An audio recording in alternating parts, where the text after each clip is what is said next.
নমস্কাৰ অমূল্য অসমলৈ স্বাগতম জনাইছোঁ এটা নতুন বিষয়লৈ আজি পুনৰ আহিছোঁ আপোনালোকৰ সন্মুখলৈ আৰু আমাৰ আজিৰ বিষয় হৈছে নাপায় এইটো আকৌ কি বিষয় হয়তো চাগে আপোনালোকে তেনেকৈ ভাবিছে আচলতে নাপায় এটা বহুত ডাঙৰ বিষয় যাৰ বিষয়ে আলোচনা কৰি থাকিলে দিনটো শেষ হ'ব কিন্তু নাপায়বোৰ শেষ নহয় মনত পেলাওকচোন জীৱনত আজিলৈকে আপুনি কিমান নাপায় শুনি আহিছে পৰীক্ষালৈ যাওঁতে ডিম খাই যাব নাপায় পৰীক্ষালৈ যাওঁতে আলু খাই যাব নাপায় ক'ৰবালৈ যাওঁতে পাছফালৰ পৰা মাতিব নাপায় ক'ৰবালৈ যাওঁতে গাড়ীৰ সন্মুখেৰে মেকুৰী পাৰ হ'ব নাপায় ক'ৰবালৈ যাওঁতে খালী বাল্টি দেখিব নাপায় ল'ৰাই তোলনি বিয়া খাব নাপায় বিধৱা মহিলাই ৰঙীন পোছাক পিন্ধিব নাপায় শতকৰা স্থানৰ পৰা আহি গা নোধোৱাকৈ ভিতৰ সোমাব নাপায় মুঠতে নাপায় আৰু নাপায় আধুনিক শিক্ষিত সমাজে সাধাৰণতে এই নাপায়সমূহক অন্ধবিশ্বাস বুলি কয় সঁচাকৈ বাৰু এই নাপায়সমূহ অন্ধবিশ্বাস নেকি সঁচাকৈ বাৰু এই নাপায়সমূহৰ কোনো বৈজ্ঞানিক যুক্তি নাই নেকি আজিলৈকে এই নাপায়সমূহৰ ওপৰত বিস্তৃতভাৱে কোনো আলোচনা হোৱা আমাৰ পৰিলক্ষিত হোৱা নাই কোনোবা এজন ব্যক্তিয়ে আপোনাক যদি কিবা এটা কৰিব নাপায় বুলি কয় আৰু আপুনি যদি ওলোটাই প্ৰশ্ন কৰে কিয় নাপায় তেওঁ তাৰ কাৰণটো ক'ব নোৱাৰে তেওঁ ক'ব আগৰ পৰা চলি আহিছে গতিকে নাপায় কিন্তু এই নাপায়সমূহৰো কিছুমান যুক্তি আছে আৰু সেয়েহে আজি আমি এই নাপায়সমূহৰ ওপৰত আলোচনা কৰিম আমি চাব বিচাৰিম সঁচাকৈ এই নাপায়সমূহ নাপায় নে কিছুমান নাপায় পায় আমাৰ অমূল্য অসমৰ টীমে সচৰাচৰ পৰিলক্ষিত হোৱা বা সচৰাচৰ প্ৰচলন হৈ থকা কিছুমান নাপায় সংগ্ৰহ কৰিছিল আৰু তাৰে প্ৰায় ৭০-৭৫টামান নাপায় ইয়াত সন্নিৱিষ্ট কৰা আছে আৰু ইয়াৰে কেইটামান নাপায় সম্পৰ্কে আজি আমি আপোনালোকৰ আগত আলোচনা কৰিম আৰু তাৰে প্ৰথম নাপায়টো হৈছে ৰাতি ঘৰ সাৰিব নাপায় সাধাৰণতে গ্ৰাম্যাঞ্চলত এই নাপায়টো প্ৰচলন হয় আৰু আগতেও আছিল এটা কথা আপোনালোকক জনাব লাগিব যে যি সময়ত আমাৰ এই ৰীতি নীতিবোৰ প্ৰচলন হৈছিল বা এই নাপায়সমূহ প্ৰচলন হৈছিল সেই সময়ত বৰ্তমানৰ দৰে বিজ্ঞান আৰু প্ৰযুক্তিবিদ্যাৰ দ্ৰুত প্ৰসাৰ হোৱা নাছিল সেই সময়ত বৰ্তমান যিদৰে বিজ্ঞানৰ যিসমূহ অৱদান আমাৰ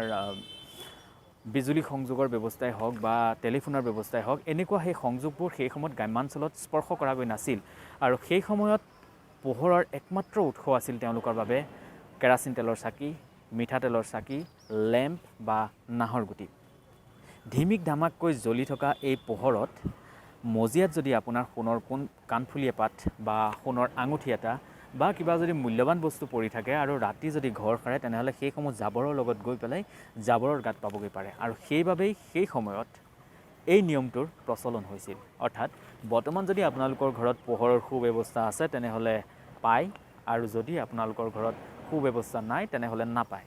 কাৰণ এই নিয়মটো অতীততে প্ৰযোজ্য আছিল আৰু বৰ্তমান সময়ত সিমান প্ৰযোজ্য নহয় এতিয়া আমি চাবলৈ বিচাৰিম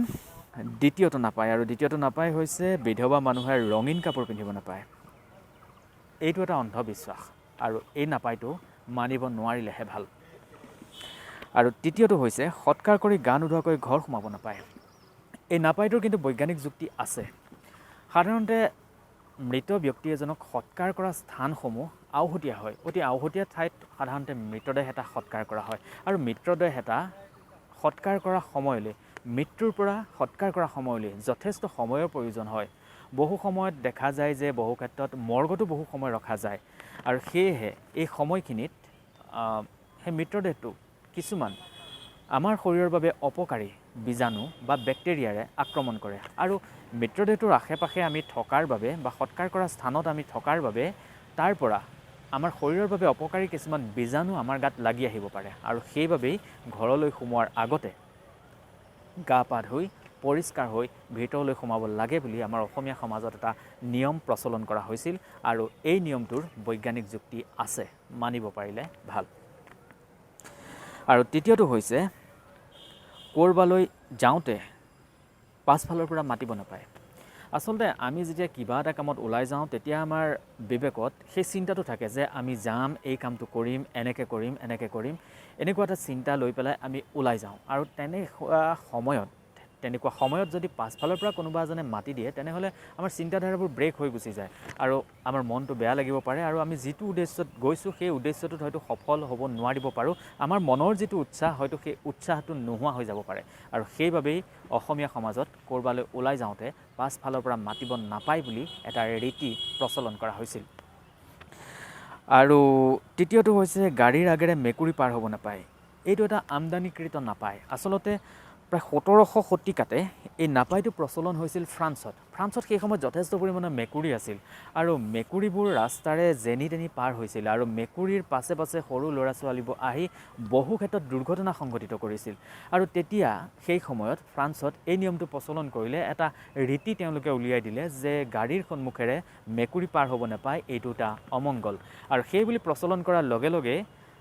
গাড়ীসমূহৰ সন্মুখেৰে যেতিয়া মেকুৰী পাৰ হয় গাড়ীসমূহ ৰৈ দিয়ে, ফলত মেকুৰীৰ পাছে পাছে যদি কোনো ল'ৰা ছোৱালী আহে তেওঁলোকো বাচি গ'ল, দুৰ্ঘটনাৰ সংখ্যা কমিল।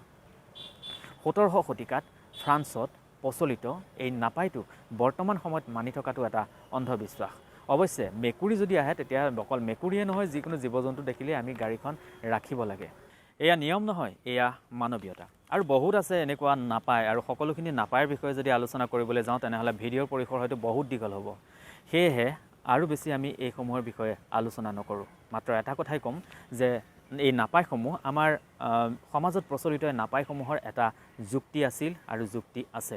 হয়তো এনেকুৱা হ'ব পাৰে যে পৰিৱৰ্তিত সমাজ ব্যৱস্থাৰ লগত খাপ খোৱাকৈ বৰ্তমান সময়ত সি প্ৰাসংগিক নহ'ব পাৰে। এটা সময়ত আছিল। বহুতো নাপায় এনেকুৱা আছে যিসমূহ আগতে প্ৰাসংগিক আছিল কিন্তু